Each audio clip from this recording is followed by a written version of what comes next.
Okay, let's be real. That pre-exam pressure is intense, right? Every single mark counts. Well, guess what? Today, we're going to lock down one of the easiest 5-mark wins you'll find on your paper, message writing. I'm going to give you a foolproof plan to make sure you get every single point. And this is your secret weapon. I'm calling it the 5-mark blueprint. Seriously, everything you need, the layout, the key rules, the final checklist, it's all right here on this one graphic. Over the next few minutes, we're going to break this down piece by piece so you know it like the back of your hand. So here's how we're going to do it. First, we'll look at the blueprint itself. Then we'll build the perfect frame, write the core message, and master the key rules. After that, we'll see it all in action with an example, and then wrap up with some final do's and don'ts. Ready? Let's dive in. All right, first things first. Before we start drawing boxes and writing stuff, we got to get on the same page about what a message even is in an exam context. Let's nail down the fundamentals. You know, at its heart, it's super simple. A message is just a short piece of information for someone who isn't around. But, and this is the golden rule, the one thing you absolutely have to remember, you've got to keep it brief, clear, and precise. Your job is to be a messenger, not a storyteller. So, you might be thinking, why a whole explainer for something so simple? Well, it all comes down to this magic number, 5. 5 marks. Getting this right isn't just about good writing. It's a strategic move to bag some of the easiest marks on the entire paper. This is the low-hanging fruit, and we are not leaving it behind. Next up, building the perfect frame. And look, this part is so important. Why? Because before the examiner even reads a single word you've written, they see the layout. Getting the structure right is your first impression, and it immediately tells them, hey, this person knows what they're doing. So let's break down that top section. These bits are totally non-negotiable. You just have to do them.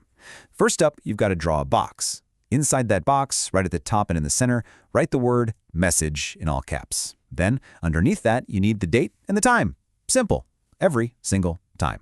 And right below that header, the structure stays just as simple. No curveballs here. You start with a salutation. That's just who the message is for.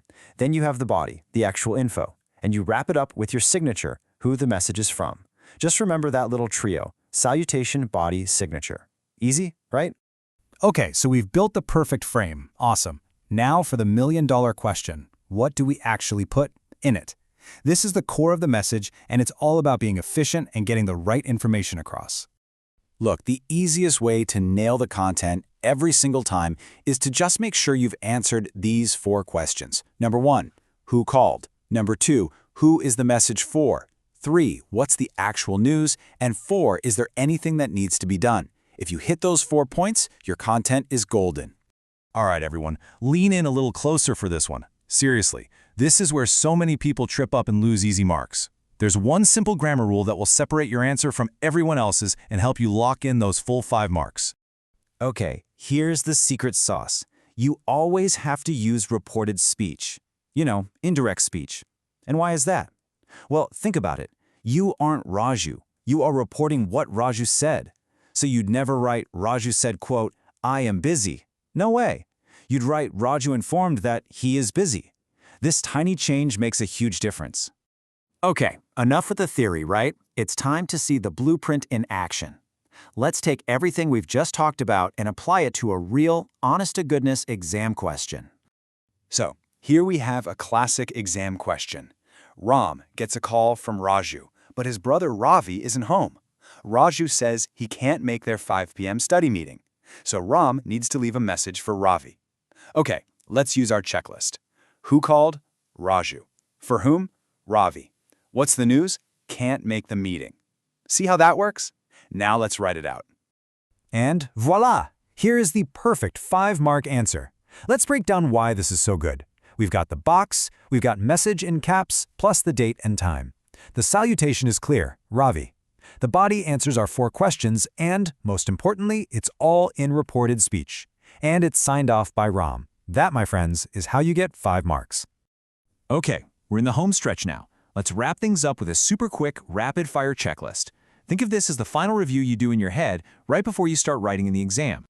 So, let's talk best practices and common mistakes. On the do side, always draw that box. Use capital letters for the heading, and don't forget the date and time.